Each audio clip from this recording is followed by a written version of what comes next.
There are places on Earth where traveling feels like an adventure. And then there is Yemen, a country where ancient cities rise from the desert like something out of a lost civilization, but where war, poverty, and some of the harshest laws in the region have turned daily life into a constant struggle for survival. For many people around the world, Yemen exists only in headlines about conflict. But behind those headlines lies a nation with deep history, powerful traditions, and realities that outsiders rarely see. And the truth about life here is far more intense than most people realize. Join us, and let's discover why Yemen is often called one of the most dangerous countries in the world. Let's go. Number 1. Khat plant Yemen, the leaf that defines a nation. Every afternoon across Yemen, a ritual plays out. In homes, shops, market stalls, and meeting rooms, from the capital to the most remote village. Men, and in some regions women, gather in small groups, settle into cushioned rooms, and begin chewing. What they're chewing is khat, a flowering plant whose fresh leaves produce a mild stimulant effect when held in the cheek for extended periods. It's not smoked, it's not brewed, it's simply chewed, slowly, deliberately, for hours. The active compounds in khat are cathinone and caffeine, which produce feelings of alertness, mild euphoria, reduced hunger, and increased talkativeness. The experience is often compared to a very gentle stimulant buzz, less intense than coffee's caffeine hit, more social in its effect. Khat sessions are where deals are made, disputes are resolved, friendships are deepened, and political conversations happen. Refusing khat when offered in a social setting is in many contexts a significant social slight. But the khat habit carries consequences that go far beyond the individual. Yemen is one of the most water-scarce countries on Earth, and khat is an extraordinarily water-intensive crop. Farmers who once grew food, sorghum, wheat, fruits, have largely switched to khat because it generates more income. The result is that Yemen imports massive quantities of basic food staples while using its precious groundwater to grow a stimulant plant. Aquifers that took thousands of years to fill are being drained at rates that are not sustainable. The economic dimension is equally complicated. Yemeni families can spend a significant portion of their household income on daily khat. For a country where millions already struggle to eat, this creates a painful contradiction, a national habit that is culturally sacred and economically destructive at the same time. Conoce Yemen, el país más peligroso del mundo. Leyes severas. Number 2. Yemen pre-Islamic history, the kingdom of Sheba and ancient civilizations. Before Islam arrived in the 7th century CE, Yemen was home to some of the most sophisticated civilizations of the ancient world. Powerful kingdoms that built monumental architecture, developed their own writing systems, traded incense across continents, and produced legends that reached as far as the Hebrew Bible and ancient Greek texts. Yemen, in the pre-Islamic period, was not a peripheral corner of the world, it was one of its centers. The kingdom of Sheba, known in Arabic as Saba, is the most famous of Yemen's ancient states. The Queen of Sheba appears in the Bible, the Quran, and Ethiopian tradition as a figure of extraordinary power and wisdom who famously visited King Solomon with gifts of gold, spices, and precious stones. Historians debate the precise location of the kingdom, but the archaeological evidence pointing to the Marib region of Yemen is substantial. The ruins of the ancient city of Marib, including the enormous Awam temple dedicated to the moon god Al-Makka, confirm that a wealthy, organized civilization thrived here for over 1,000 years. The Great Dam of Marib was one of the engineering wonders of the ancient world. Built over 2,500 years ago, it was a massive earthen dam that controlled the seasonal flooding of the Wadi Dana and channeled water to irrigate an agricultural zone that could support tens of thousands of people. For centuries, this dam was the technological backbone of the Sabaean economy. When it finally collapsed around the 6th century CE, after repeated repairs and partial reconstructions, the resulting agricultural failure triggered a major population migration that reshaped the demographics of the entire Arabian Peninsula. Other ancient kingdoms followed Sheba in Yemen's highlands, the Qataban, Hadramouth, and Himyarite kingdoms, each developing distinct cultures, religious systems, and monumental architecture that survives in fragments across the country. I'm going to ask you a simple question. Are you a naturally curious person?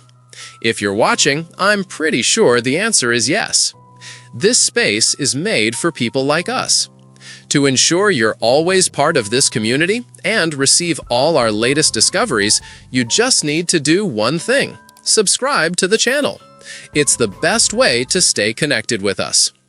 Okay, now that you're part of our Legion of the Curious, let's move on to the next item. Number 3. Houthi Movement, Yemen. Origins, Beliefs, and Regional Power. The Houthi movement is simultaneously a Yemeni political faction, an armed military force, a religious revivalist organization, and a proxy element in a much larger regional power struggle between Saudi Arabia and Iran. Understanding them requires holding all of those identities in view at once, because no single framing captures what the Houthis actually are or why they matter, both to Yemen specifically and to the broader Middle East. The movement takes its name from Hussein Badruddin al-Houthi, a Yemeni Shia cleric and politician who led a series of armed insurgencies against the Yemeni government beginning in 2004.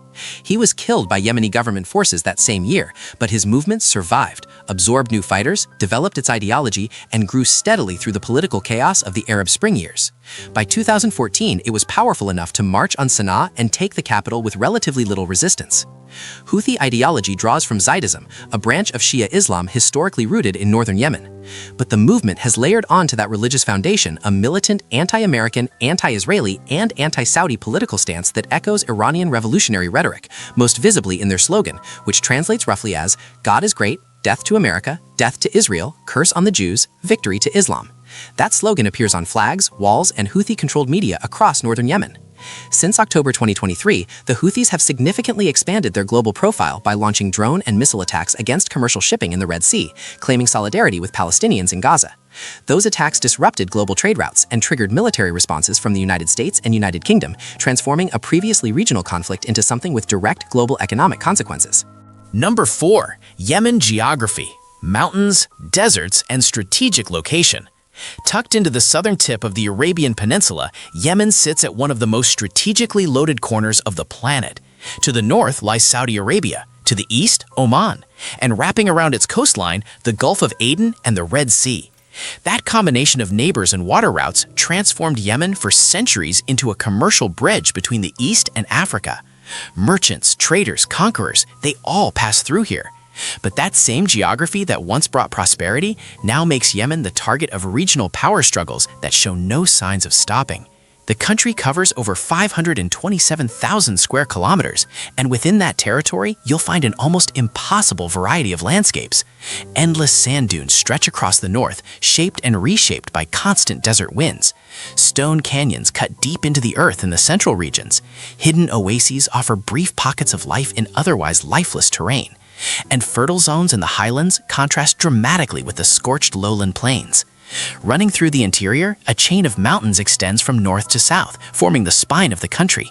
At higher elevations, the air turns cool at night and fog rolls in during the mornings, a completely different world from the coastal plains below, where temperatures regularly push past 50 degrees Celsius. The southern coast follows the Gulf of Aden for hundreds of kilometers, lined with beaches frozen in time, dramatic cliffs, and turquoise waters that almost no one visits. Off the coast, sitting alone in the Arabian Sea, lies Yemen's greatest natural treasure, the island of Socotra. Its alien-looking landscape, unique wildlife, and plant species found nowhere else on Earth have made it legendary among scientists and adventurers. Some call it the Galapagos of the Middle East. It is wild, isolated, and breathtaking, a perfect symbol of Yemen itself, extraordinary and almost entirely forgotten. Number 5. Sana'a Capital City, Ancient Architecture and War Scars. Perched more than 2,300 meters above sea level, Sana'a is one of the oldest continuously inhabited cities on the planet. Humans have lived here for over 2,500 years, making it a contemporary of ancient Rome and far older than most cities in the Western world. According to Yemeni legend, Sana'a was founded by Shem, the son of Noah, which gives the city a mythological weight that its residents carry with deep pride. Walking through its streets is less like visiting a city and more like entering a living museum that never closed. The old city of Sana'a, recognized as a UNESCO World Heritage Site, is defined by its remarkable tower houses, multi-story structures built from mud brick and decorated with intricate white gypsum plasterwork that forms geometric patterns around every window. These buildings can rise 6, 7, or 8 stories, narrow at the base and expanding slightly upward, clustered together like a forest of terracotta. At golden hour, when the sun hits the mud walls, the entire old city glows amber and rust against the mountain sky. At the center of daily life in Old Sana'a is the Souk al-Milch, the great central market. Vendors fill narrow lanes with textiles, silver jewelry, spices, traditional daggers called jambiyas, and bundles of fresh cot. The market has operated continuously for centuries and remains one of the most authentic trading spaces in the Arab world. Nearby stands the Great Mosque of Sana'a, one of the oldest mosques in existence, believed by some scholars to have been built during the lifetime of the Prophet Muhammad. But Sana'a today carries the weight of war. Airstrikes have damaged or destroyed sections of the old city. Entire neighborhoods that survived for a millennium now exist only in photographs. The city is still populated, still functioning, still praying, but it is wounded, and those wounds are a physical record of what Yemen has endured.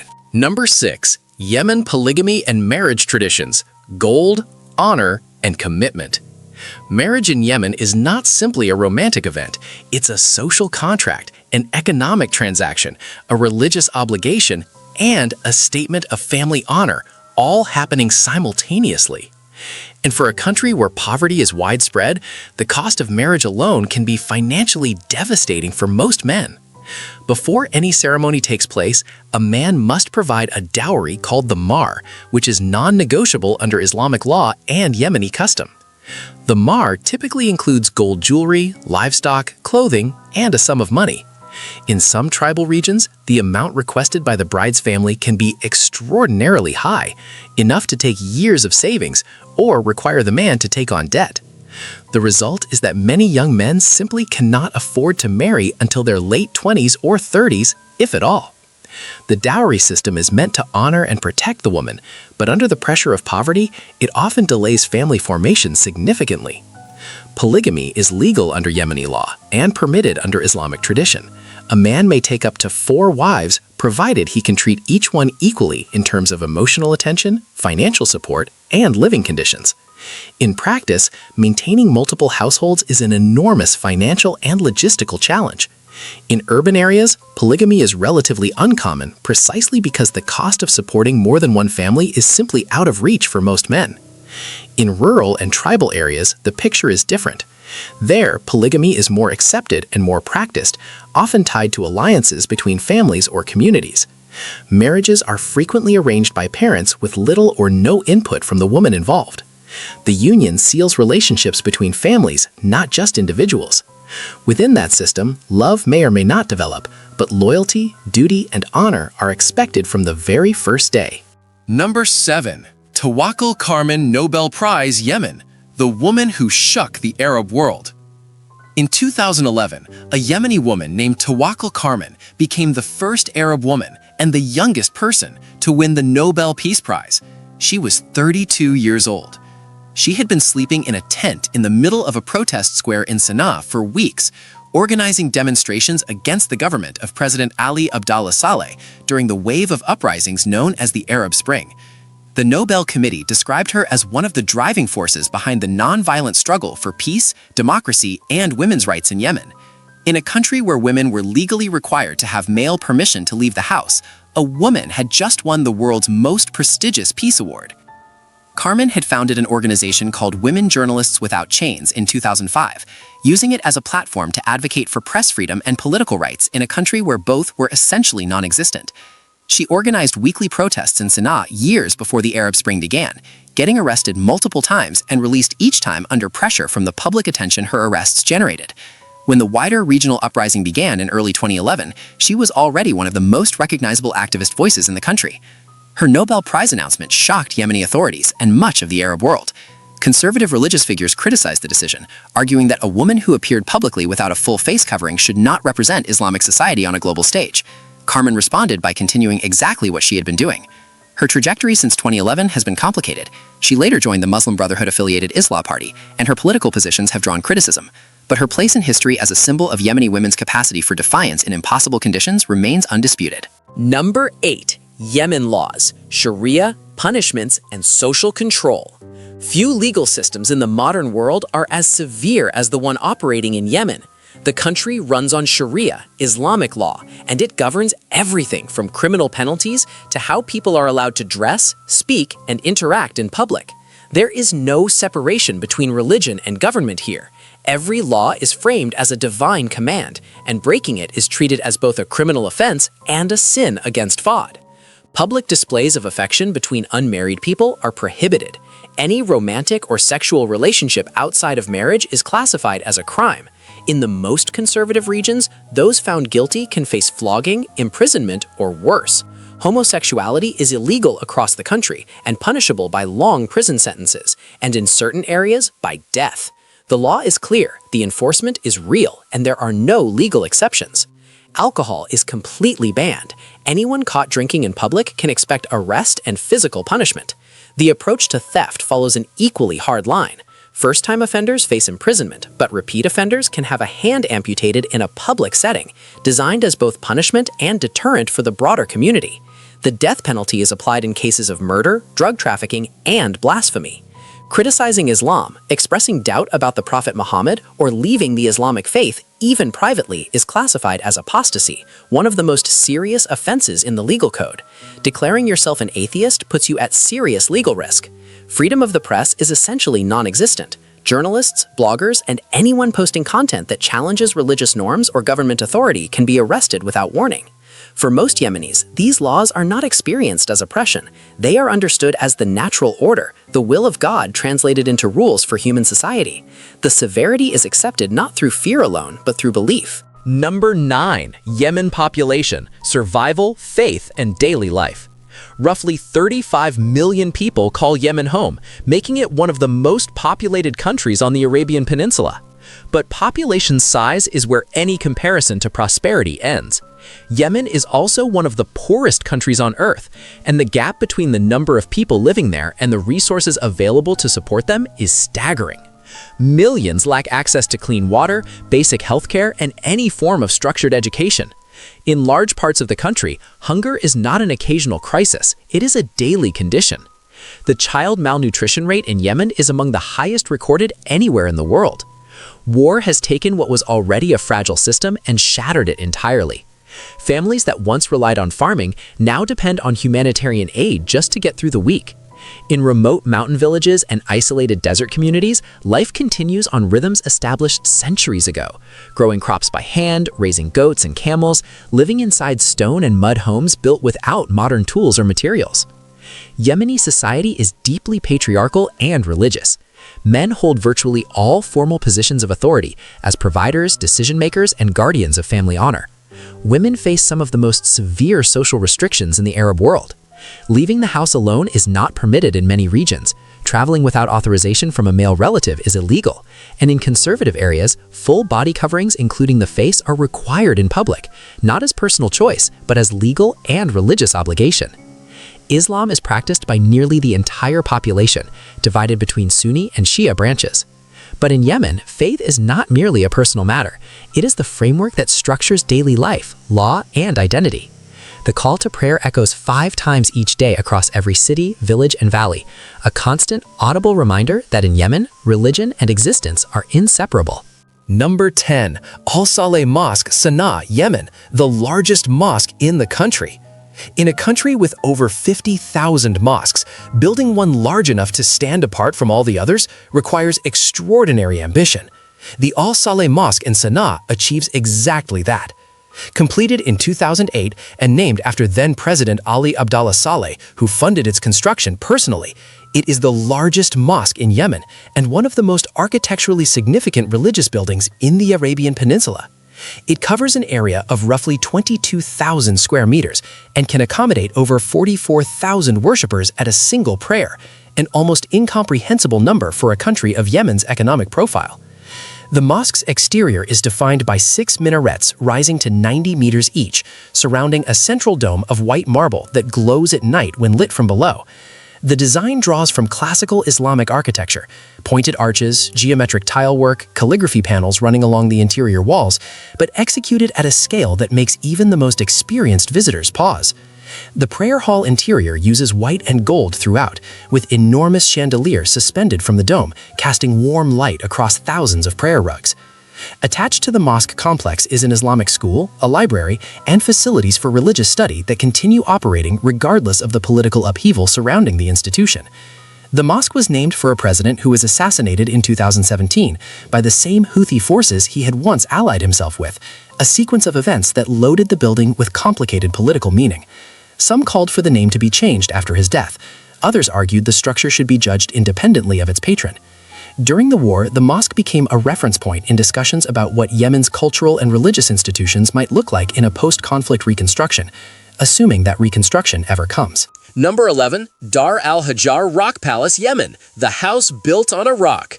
There are buildings that blend into their surroundings, and then there is Dar al-Hajar, a palace that sits directly on top of a massive rock pillar rising from the floor of a narrow valley outside Sana'a. It does not blend in. It erupts from the landscape like something placed there by a force that had no interest in subtlety. 5 stories of stone and mud architecture stacked on a natural rock formation, with windows looking out over the valley in every direction. It is one of the most photographed structures in Yemen and one of the most striking buildings in the entire Arab world. The palace was built in the 1930s as a summer residence for Imam Yahya, the ruler of Yemen at the time. But the rock itself had been used as a royal retreat for centuries before that. Earlier structures occupied the same site, and the underground rooms carved directly into the rock are believed to be much older than the current building.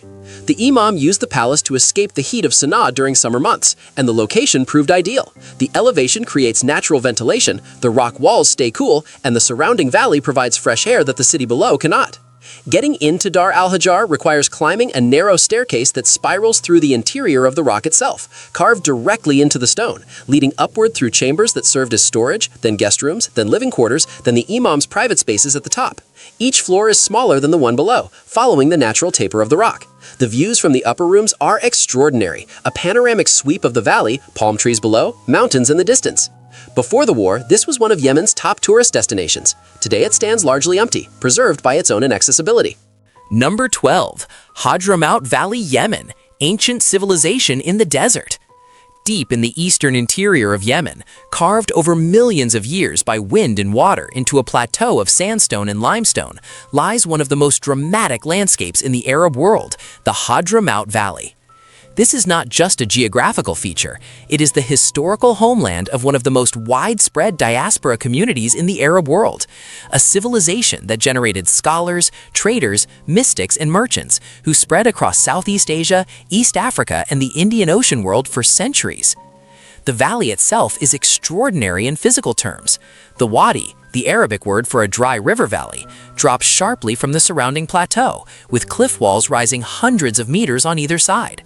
The floor of the valley is relatively fertile, irrigated by underground water systems, and has supported agriculture and settlement for thousands of years. Date palm plantations line the valley floor. Ancient wells, still in use, were engineered without modern equipment by civilizations that understood hydrology at a sophisticated level. The Hadramaut people developed a distinctive culture, deeply religious, commercially ambitious, and intensely proud of their lineage.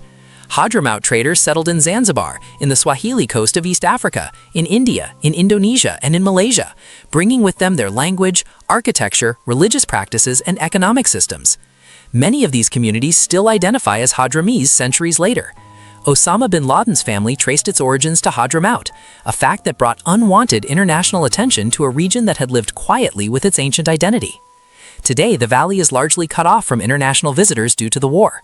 Its archaeological treasures, ancient tombs, inscriptions in pre-Islamic South Arabian script, medieval mosques and tower houses sit largely unexamined by modern scholars. Number 13. Yemeni food and cuisine, ancient flavors from the Arabian Peninsula. Yemeni cuisine operates on a completely different register from what most of the Western world associates with Middle Eastern food. It is heavier, earthier, more communal, and more deeply tied to the rhythms of agricultural and religious life. The food is built around bread, legumes, meat, and spice combinations that have changed very little over the past several centuries. Eating in Yemen is not just fuel, it is ceremony, connection, and tradition compressed into a meal. Bread is the foundation. It appears at every meal, prepared fresh in clay ovens and used as the primary utensil, scooping, wrapping, dipping. The most celebrated variety is the malawa, a flaky, layered flatbread cooked with butter until crispy at the edges and soft in the center. It's eaten with honey, eggs, or cheese at breakfast and can appear again at dinner alongside meat stew. Another common bread is the laho, a spongy, crepe-like disc made from fermented batter, which serves as the base for dipping into broths and sauces. The national dish is salta, a thick stew served bubbling hot in a stone bowl, built from a base of meat broth, vegetables, and pulses, topped with a frothy green foam made from fenugreek. That fenugreek foam, called huba, is what distinguishes salta from every other dish in the region. It has a slightly bitter, earthy taste and a texture unlike anything else in Arab cooking. You eat salta communally, gathered around a single bowl, breaking bread into it as you go. Along the coastline, fresh fish and shellfish dominate, seasoned with turmeric, cardamom, garlic, and chilies. Inland, lamb and goat are the dominant proteins, slow cooked with rice and clay pots over open fire in a method that locks in flavor through steam and time. Every dish reflects the geography of where it was made. Still curious? Then don't stop now. The next mystery is already waiting for you. Just click the video on screen. I saved it just for you. See you there, curious one.